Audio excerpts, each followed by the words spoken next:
ಎಲ್ಲರಿಗೂ ನಮಸ್ಕಾರಗಳು. ಮಾತು ವಿತ್ ಮಾಲಿನಿ ಕಾರ್ಯಕ್ರಮಕ್ಕೆ ತಮಗೆಲ್ಲರಿಗೂ ಸ್ವಾಗತ. ನಾನು ಪ್ರೊಫೆಸರ್ ಸುತುರೇಸ್ ಮಾಲಿನಿ, ಅಧ್ಯಕ್ಷರು ಜೆನೆಟಿಕ್ಸ್ ಮತ್ತು ಜಿನೋಮಿಕ್ಸ್ ಅಧ್ಯಯನ ವಿಭಾಗ, ಮೈಸೂರು ವಿಶ್ವವಿದ್ಯಾನಿಲಯ. ಇತ್ತೀಚಿನ ದಿನದಲ್ಲಿ ಹನಿ ಟ್ರ್ಯಾಪ್ ಹೆಚ್ಚಾಗ್ತಾ ಇದೆ. ಅದರಲ್ಲೂ ವಯಸ್ಸಾಗಿ ಒಂಟಿಯಾಗಿರುವಂತಹ ಪುರುಷರನ್ನೇ ಮುಖ್ಯವಾಗಿ ಟಾರ್ಗೆಟ್ ಮಾಡಿಕೊಂಡು ಹನಿ ಟ್ರ್ಯಾಪನ್ನು ಮಾಡ್ತಾ ಇದ್ದಾರೆ. ಬಹಳಷ್ಟು ಜನ ಇದರಿಂದ ತೊಂದರೆಗೆ ಒಳಗಾಗಿ ಹಣವನ್ನು ಕಳೆದುಕೊಂಡು, ತಮ್ಮ ಮರ್ಯಾದೆಯನ್ನು ಕಳೆದುಕೊಂಡು ಅವರು ತೊಂದರೆಯನ್ನು ಅನುಭವಿಸ್ತಿದ್ದಾರೆ. ಹಣವನ್ನು ಕಳೆದುಕೊಂಡವರು ಸಹ ಅದನ್ನು ಪೊಲೀಸರಲ್ಲಿ ದೂರನ್ನು ನೀಡಲಾಗದೆ ಒಂದು ಮರ್ಯಾದೆ ಎನ್ನುವ ಒಂದು ಪ್ರಶ್ನೆಯಿಂದಾಗಿ ಹಣವನ್ನು ಕಳೆದುಕೊಂಡು ಮಾನಸಿಕವಾಗಿ ಅವರು ಬಹಳಷ್ಟು ತೊಂದರೆಗೆ ಒಳಪಡ್ತಾ ಇದ್ದಾರೆ. ಹಾಗಾದರೆ ಹನಿ ಟ್ರ್ಯಾಪ್ ಏನಕ್ಕೆ ಮಾಡ್ತಾರೆ, ಆದರೆ ಇದು ಅರಿವಾಗೋದಿಲ್ವಾ ಅನ್ನುವ ವಿಚಾರಗಳನ್ನು ವೈಜ್ಞಾನಿಕ ದೃಷ್ಟಿಕೋನದಿಂದ ನಾವು ನೋಡೋದಾದರೆ, ಸಾಮಾನ್ಯವಾಗಿ ಭಾವನಾತ್ಮಕವಾದ ಒಂದು ಪ್ರೇಮ, ಲೈಂಗಿಕ ಆಕರ್ಷಣೆ ಇವೆರಡನ್ನು ಮುಖ್ಯವಾಗಿ ಬಳಕೆ ಮಾಡ್ಕೊಳ್ಳೋದು ಇದರ ಒಂದು ತಂತ್ರ ಅಂತ ಅನ್ಬೋದು. ಇದರ ಜಿಸ್ಟ್ ನಾವು ನೋಡೋದಾದರೆ, ಭಾವನಾತ್ಮಕವಾಗಿ ಎಮೋಷ್ನಲ್ ನೀಡ್ ಅಂತ ಏನು ಕರಿತೀವಿ, ಯಾರಿಗೋ ಒಬ್ಬರಿಗೆ ಭಾವನಾತ್ಮಕವಾಗಿ ಮತ್ತೊಬ್ಬ ವ್ಯಕ್ತಿ ಬೇಕು ಅಂತ ಅನ್ನಿಸ್ತಿರುತ್ತೆ. ಅಥವಾ ಲೈಂಗಿಕ ಆಕರ್ಷಣೆ, ಅತ್ಯಂತ ಸುಂದರವಾಗಿರುವಂತಹ ಯುವತಿಯರು, ಅವರದೇ ಒಂದು ಗ್ಯಾಂಗ್ ಇರುತ್ತೆ. ಆ ಸುಂದರವಾದ ಯುವತಿಯರು ಮುಖ್ಯವಾಗಿ ಅವರೇ ಸೂತ್ರಧಾರರು. ಅವರನ್ನು ಬಳಕೆ ಮಾಡಿಕೊಂಡು ಆ ಎಂಟೈರ್ ಗುಂಪು ಏನು ಮಾಡುತ್ತೆ, ಶ್ರೀಮಂತ ವ್ಯಕ್ತಿ ಅಥವಾ ಅವರಿಗೆ ಟಾರ್ಗೆಟ್ ಇರುತ್ತೆ, ಅವರು ನೋಡ್ತಾರೆ. ಅದರಲ್ಲಿ ಮುಖ್ಯವಾಗಿ ಯಾರ್ಯಾರು ಇದಕ್ಕೆ ಗುರಿಯಾಗುವಂತಹ ವ್ಯಕ್ತಿ ಅಂತ ನಾವು ನೋಡೋದಾದರೆ, ದೀರ್ಘಕಾಲದ ಏಕಾಂತದಲ್ಲಿರುವ ವ್ಯಕ್ತಿಗಳೇ ಮುಖ್ಯವಾಗಿ ಇವರ ಗುರಿಯಾಗಿರ್ತಾರೆ. ಉದಾಹರಣೆಗೆ ಹೇಳಬೇಕು ಅಂದರೆ, ಮಕ್ಕಳು ವಿದ್ಯಾಭ್ಯಾಸಕ್ಕೆ ಹೊರಗಡೆ ಹೋಗಿರೋ ಅಂಥದ್ದು, ವಿದೇಶದಲ್ಲೇ ಅವರು ಅಲ್ಲೇ ಸೆಟ್ಲಾಗಿರುವಂತಹ ವ್ಯಕ್ತಿಗಳು, ಅದರ ಜೊತೆಯಲ್ಲಿ ಹೆಂಡತಿಯನ್ನು ಕಳೆದುಕೊಂಡಿರುವಂತಹವರು, ಏಕಾಂಗಿಯಾಗಿರುವಂತಹ ವ್ಯಕ್ತಿಗಳು ಸಾಮಾನ್ಯವಾಗಿ ಇಂಥ ಹನಿ ಟ್ರ್ಯಾಪ್ಗಳಿಗೆ ಬಲಿಯಾಗ್ತಾರೆ. ಕಾರಣ, ಯಾರೋ ಒಬ್ಬರು ತಮ್ಮ ಬಗ್ಗೆ ಪ್ರೀತಿಯನ್ನು ತೋರಿಸ್ತಾ ಇದ್ದಾರೆ, ತಮ್ಮನ್ನು ಗಮನಿಸ್ತಾ ಇದ್ದಾರೆ ಅನ್ನುವ ಒಂದು ಭಾವನೆಯಿಂದ ಏನಾಗುತ್ತೆ ಅಂದರೆ, ಅವರ ವಿಮರ್ಶಾತ್ಮಕವಾದ ಒಂದು ಬ್ರೈನ್ ಏನಿದೆ ಅಥವಾ ಪ್ರೀಫ್ರಾಂಟಲ್ ಕಾರ್ಟೆಕ್ಸ್, ಅದರ ಎಚ್ಚರಿಕೆಯನ್ನು ಅವರು ಎಲ್ಲೋ ಒಂದು ಕಡೆ ನಿರ್ಲಕ್ಷ್ಯ ಮಾಡ್ತಾರೆ. ಅರಿವಿಲ್ಲದೆ ಹಣವನ್ನು ಕಳ್ಕೊಳ್ಳುವಂತಹ ಸಂದರ್ಭ ಬರುತ್ತೆ. ಅವರ ಒಂದು ಮೊಸಳೆ ಕಣ್ಣೀರು ಅಂತ, ಇಂತಹ ಯುವತಿಯರ ಒಂದು ಮೊಸಳೆ ಕಣ್ಣೀರಿಗೆ ಕರಗಿ ಅವರಿಗೆ ಸಹಾಯ ಮಾಡುವ ನಿಟ್ಟಿನಲ್ಲಿ ಕೆಲವೊಮ್ಮೆ ತಮ್ಮ ಹಣವನ್ನು ಕಳೆದುಕೊಳ್ಳುವಂಥದ್ದನ್ನು ನಾವು ಸಾಮಾನ್ಯವಾಗಿ ನೋಡ್ಬೋದು. ಇದರ ಹೊರತಾಗಿ ಎಮೋಷನಲ್ ನೀಡ್, ಕೆಲವರಿಗೆ ಅವರ ಕುಟುಂಬದವರು ಅವರ ಬಗ್ಗೆ ಹೆಚ್ಚಿನ ಗಮನ ಕೊಟ್ಟಿರೋದಿಲ್ಲ. ಅವರನ್ನು ಮನೆಯಲ್ಲಿ ತುಂಬ ನಿಷ್ಕೃಷ್ಟವಾಗಿ ಕಾಣ್ತಾ ಇರ್ತಾರೆ. ಅವರ ಬಗ್ಗೆ ಯಾವುದೇ ರೀತಿಯ ಪ್ರೀತಿ ಒಲವು ಇಲ್ಲದಿದ್ದಂಥ ಪಕ್ಷದಲ್ಲಿ ಹೊರಗಿನವರು ಯಾರಾದರೂ ಅವರನ್ನು ಹೆಚ್ಚು ಗಮನಿಸ್ಕೊಂಡ್ರೆ, ನೀವು ತುಂಬ ಒಳ್ಳೆಯವರು, ನೀವು ತುಂಬ ಒಳ್ಳೆಯ ವ್ಯಕ್ತಿ, ಆ ಥರದ ಕೆಲವೊಂದು ಮಾತುಗಳೇನಾಗುತ್ತೆ ಅಂದರೆ ತುಂಬ ಅವರಿಗೆ ಒಂಥರ ಹತ್ತಿರ ಅಂತ ಅನಿಸೋಕ್ಕೆ ಆರಂಭ ಆಗುತ್ತೆ. ಈ ನಿಟ್ಟಿನಲ್ಲೂ ಸಹ ಇಂಥ ವ್ಯಕ್ತಿಗಳು ಸಹ ಹನಿ ಟ್ರ್ಯಾಪ್ಗೆ ತುತ್ತಾಗುವ ಎಲ್ಲ ಸಾಧ್ಯತೆಗಳು ಇದೆ. ಜೊತೆಯಲ್ಲಿ ಕೆಲವರು ಅತಿಯಾದ ಆತ್ಮವಿಶ್ವಾಸವನ್ನು ಹೊಂದಿರ್ತಾರೆ. ಅಂಥವ್ರಿಗೇನು ಅಂತಂದರೆ, ಯಾರೂ ನನ್ನ ಮೋಸ ಮಾಡೋಕ್ಕಾಗೋದಿಲ್ಲ ಅನ್ನುವ ಒಂದು ಬಂಡ ಧೈರ್ಯ ಅಥವಾ ಅತಿಯಾದ ಆತ್ಮವಿಶ್ವಾಸದಿಂದ ಎಚ್ಚರಿಕೆಗಳನ್ನು ಅವರು ಕಡೆಗಣಿಸೋಕ್ಕೆ ಆರಂಭ ಮಾಡ್ತಾರೆ.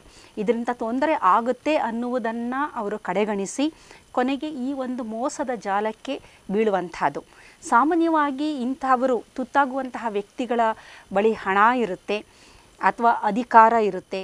ಈ ಅಧಿಕಾರದ ದುರುಪಯೋಗ ಮಾಡಿಕೊಳ್ಳಲು ಹನಿ ಟ್ರ್ಯಾಪ್ ಮಾಡಲಾಗುತ್ತೆ. ಕೆಲವು ಹಿರಿಯ ಅಧಿಕಾರಿಗಳ ಹತ್ರ ರಹಸ್ಯ ದಾಖಲೆಗಳು, ಅಂದರೆ ನಮ್ಮ ದೇಶದ ಸುರಕ್ಷತೆಗೆ ಸಂಬಂಧಿಸಿದಂತಹ ದಾಖಲೆಗಳು ಇರುವಂಥದ್ದನ್ನು ನಾವು ನೋಡ್ಬೋದು. ಎಷ್ಟೋ ಸಂದರ್ಭದಲ್ಲಿ ಬೇರೆ ದೇಶದಿಂದ ಬಂದಿರುವಂತಹ ಸ್ಪೈಗಳು ಏನಿರ್ತಾರೆ, ಅವರು ಈ ನಮ್ಮ ದೇಶದ ರಕ್ಷಣಾ ವ್ಯವಸ್ಥೆಯನ್ನು ಹಾಳು ಮಾಡುವ ದೃಷ್ಟಿಯಿಂದ ಆ ರಹಸ್ಯಗಳನ್ನು ಪಡೆಯಲು ಇಂತಹ ಹಿರಿಯ ಅಧಿಕಾರಿಗಳಿಗೆ ಹನಿ ಟ್ರ್ಯಾಪ್ ಮುಖಾಂತರ ತಮ್ಮ ಬಲೆಗೆ ಬೀಳಿಸಿಕೊಂಡು ರಹಸ್ಯ ದಾಖಲೆಗಳನ್ನು ಪಡೆದಿರುವ ಎಷ್ಟೋ ಉದಾಹರಣೆಗಳನ್ನು ನಾವು ನೋಡ್ತೀವಿ. ಹಾಗಾಗಿ ಉನ್ನತ ಹುದ್ದೆಯಲ್ಲಿರುವಂತಹವರು, ಅಧಿಕಾರದಲ್ಲಿರುವಂತಹವರು, ಹಣ ಇರುವಂತಹವರು, ಅಂಥವರೇ ಮುಖ್ಯವಾಗಿ ಏಕಾಂಗಿಯಾಗಿರುವಂಥವರು ಮುಖ್ಯವಾಗಿ ಈ ಥರದ ಮೋಸದ ಒಂದು ಜಾಲಕ್ಕೆ ತುತ್ತಾಗುವುದು ಸರ್ವೇ ಸಾಮಾನ್ಯ. ಇದರ ಜೊತೆಯಲ್ಲಿ ಹೆಚ್ಚು ದೈಹಿಕ ಆಕರ್ಷಣೆ ಉಳ್ಳಂಥವರು, ಕಾರಣ ಏನು ಅಂದರೆ ಅವರ ಹೆಂಡತಿ ತೀರೋಗಿರಬಹುದು, ಒಂಟಿತನದಲ್ಲಿರಬಹುದು, ಮತ್ತು ಇದು ಒಂದು ಸುಂದರ ಯುವತಿ ಅಂದಾಗ ಎಲ್ಲೋ ಒಂದು ಅವರಿಗೆ ಅರಿವಿಲ್ಲದಂತೆ ದೈಹಿಕ ಆಕರ್ಷಣೆ ಉಂಟಾಗುತ್ತೆ. ಇಂಥ ಸಂದರ್ಭದಲ್ಲಿ ಅವರ ಒಂದು ತರ್ಕ ಅಥವಾ ವಿಮರ್ಶಾತ್ಮಕ ಮೆದುಳು ಏನಿದೆ ಅದು ಕೊಡುವ ಎಚ್ಚರಿಕೆಗಳನ್ನು ಇವರು ಕಡೆಗಣಿಸ್ತಾರೆ. ಅದರಿಂದನೇ ಈ ಥರದ ಹನಿ ಟ್ರ್ಯಾಪ್ ಅಥವಾ ಮೋಸದ ಜಾಲಗಳಿಗೆ ಇವರು ತುತ್ತಾಗುವಂತಹ ಸಾಧ್ಯತೆಗಳನ್ನು ನಾವು ನೋಡ್ತೀವಿ. ಹಾಗಾಗಿ ಇಲ್ಲಿ ಮುಖ್ಯವಾಗಿ ಸೈಕಾಲಜಿಕಲಿ ನಾವೇನೋ ನೋಡೋದಾದರೆ ಅಥವಾ ನಮ್ಮ ಮೆದುಳಿನ ಒಂದು ಸ್ಟಡಿ ಏನು ಅಥವಾ ನ್ಯೂರೋಬಯಾಲಜಿ ಅನ್ನುವ ದೃಷ್ಟಿಯಿಂದ ನೋಡೋದಾದರೆ ಇಲ್ಲಿ ಒಂಟಿಯಾಗಿರುವವರ ಒಂದು ವ್ಯಕ್ತಿಯಲ್ಲಿ ಏನಾಗಿರುತ್ತೆ ಅಂದರೆ ಒತ್ತಡ ಜಾಸ್ತಿ ಇರುತ್ತೆ. ಅವರ ಒಂಟಿತನ ಒತ್ತಡ ಕಾರ್ಟಿಸಾಲ್ ಹಾರ್ಮೋನನ್ನು ಜಾಸ್ತಿ ಮಾಡ್ತಾ ಇರುತ್ತೆ. ಹಾಗಾಗಿ ಹೊಸಬರು ಅಥವಾ ಅವರನ್ನು ಪ್ರಶಂಸೆ ಮಾಡುವವರು, ಅವರಿಗೆ ಹೆಚ್ಚು ಪ್ರೀತಿಯನ್ನು ತೋರಿಸುವವರು ಸಿಕ್ಕಂಥ ಸಂದರ್ಭದಲ್ಲಿ ಡೋಪಮೈನ್ ರಿಲೀಸ್ ಆಗೋದಕ್ಕೆ ಆರಂಭ ಆಗುತ್ತೆ.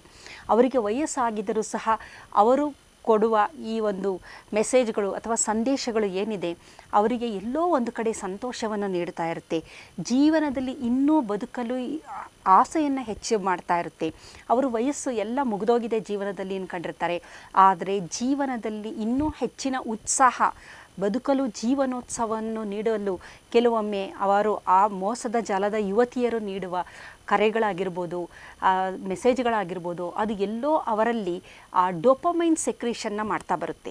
ನಂತರದ ದಿನದಲ್ಲಿ ಇದು ಒಂಥರ ಅಡಿಕ್ಷನ್ ಆಗುತ್ತೆ. ಅವರ ಜೊತೆ ಮಾತನಾಡದೇ ಇರೋದಕ್ಕೆ ಆಗೋದಿಲ್ಲ, ಅವರ ಮೆಸೇಜ್ಗಳನ್ನು ನೋಡಲು ಇರೋದಕ್ಕೆ ಆಗೋದಿಲ್ಲ. ಈ ಥರ ಆರಂಭವಾದದ್ದು ನಂತರ ಅದು ಒಂದು ದೈಹಿಕ ಆಕರ್ಷಣೆಯಾಗಿ ಅದು ಬದಲಾವಣೆ ಹೊಂದಿ ಆ ಒಂದು ಜಾಲದಲ್ಲಿ ಅವರು ಸಿಲುಕುವಂತಹ ಸ್ಥಿತಿಯನ್ನು ಅವರು ಪಡೀತಾರೆ. ಇಲ್ಲಿ ಬಹಳ ಮುಖ್ಯವಾಗಿ ನಾವು ನ್ಯೂರೋಬಯಾಲಜಿಯನ್ನು ನಾವು ನೋಡೋದಾದರೆ ಮುಂಭಾಗದ ಮೆದುಳು, ಹಿಂಭಾಗದ ಮೆದುಳು ಪ್ರಾಣಿ ಮೆದುಳು, ಮುಂಭಾಗದ ಮೆದುಳು ಅರಿವಿನ ಮೆದುಳು ಅಥವಾ ಪ್ರಜ್ಞಾ ಮೆದುಳು. ಈ ವಯಸ್ಸಾದವರಲ್ಲಿ ಮುಂಭಾಗದ ಮೆದುಳು ಚೆನ್ನಾಗೇ ಇರುತ್ತೆ. ಕಾರಣ 25 ವರ್ಷದವರೆಗೂ ಮುಂಭಾಗದ ಮೆದುಳು ಬೆಳವಣಿಗೆ ಹೊಂದುತ್ತಾ ಇರುತ್ತೆ. ಹಾಗಾಗಿ ಹದಿಹರೆಯ ಅಥವಾ ಯುವಕ ಯುವತಿಯರಲ್ಲಿ ತಪ್ಪುಗಳು ಜಾಸ್ತಿ. ಯಾವ ರೀತಿಯ ಒಂದು ಡಿಸಿಷನ್ ಮಾಡಬೇಕು ಎನ್ನುವುದು ಅರಿವಾಗದೆ ಅವರು ತಪ್ಪು ದಾರಿ ಅಡ್ಡದಾರಿಯಲ್ಲಿ ಹೋಗುವ ಸಾಧ್ಯತೆಗಳಿರುತ್ತೆ. ಆದರೆ ವಯಸ್ಸಾದ ನಂತರ 25ರ ನಂತರ ಮುಂಭಾಗದ ಮೆದುಳು, ಅರಿವಿನ ಮೆದುಳು ಸಂಪೂರ್ಣವಾಗಿ ಬೆಳವಣಿಗೆಯನ್ನು ಹೊಂದಿರುತ್ತೆ. ಅದಕ್ಕೆ ಗೊತ್ತಿರುತ್ತೆ, ಅನುಭವನೂ ಇರುತ್ತೆ, ಮತ್ತು ಆ ಮೆದುಳಿಗೆ ತರ್ಕ ಮಾಡುವ ಶಕ್ತಿನೂ ಇರೋದರಿಂದ ಯಾವುದು ಸರಿ ಯಾವುದು ತಪ್ಪು ಎನ್ನುವ ತರ್ಕ ಮಾಡುವ ಶಕ್ತಿ ಇರುತ್ತೆ. ಆದರೂ ಸಹ ಇವರು ಏನಕ್ಕೆ ತಪ್ಪು ಮಾಡ್ತಾರೆ, ಈ ಥರದ ಮೋಸದ ಜಾಲಗಳಿಗೆ ಯಾವ ರೀತಿ ಬಲೆಯಾಗ್ತಾರೆ ಅನ್ನೋದನ್ನು ನಾವು ನೋಡೋದಾದರೆ ನಮ್ಮಲ್ಲಿರುವ 2 ಮೆದುಳು, ಮುಂಭಾಗದ ಮೆದುಳು ಅರಿವಿನ ಮೆದುಳು, ಹಿಂಭಾಗದ ಮೆದುಳು ಭಾವನಾತ್ಮಕ ಮೆದುಳು ಅಥವಾ ಅದನ್ನು ಲಿಂಬಿಕ್ ಸಿಸ್ಟಮ್ ಅಂತ ಕರಿತೀವಿ.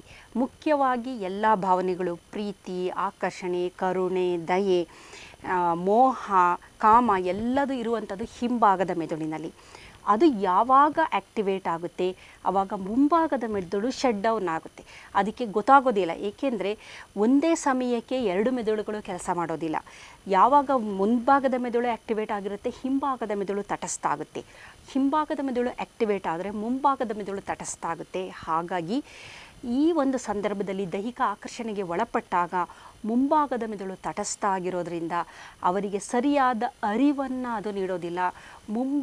ಮುಂದಾಗಬಹುದಾದ ತೊಂದರೆಗಳ ಬಗ್ಗೆ ಅವರಿಗೆ ಅರಿವಿರೋದಿಲ್ಲ. ಅದನ್ನು ಆಲೋಚನೆ ಮಾಡುವ ಶಕ್ತಿಯನ್ನು ಕಳ್ಕೊಂಡಿರ್ತಾರೆ. ಹಾಗಾಗಿ ಅಂತಹ ಸಂದರ್ಭದಲ್ಲಿ ಇವರು ಹನಿ ಟ್ರ್ಯಾಪ್ಗಳಿಗೆ ಒಳಗಾಗಿ ಅದನ್ನು ಯಾರ ಬಳಿಯೂ ಹೇಳಿಕೊಳ್ಳೋಕ್ಕೂ ಆಗದೆ, ಏಕೆಂದರೆ ಅದೊಂದು ಮರ್ಯಾದೆ ಪ್ರಶ್ನೆ. ಯಾರ ಬಳಿಯೂ ಹೇಳ್ಕೊಳ್ಳೋಕ್ಕಾಗಲ್ಲ, ಏಕೆಂದರೆ ಸಮಾಜ ಅವರನ್ನು ಹೀಯಾಳಿಸ್ಬೋದು.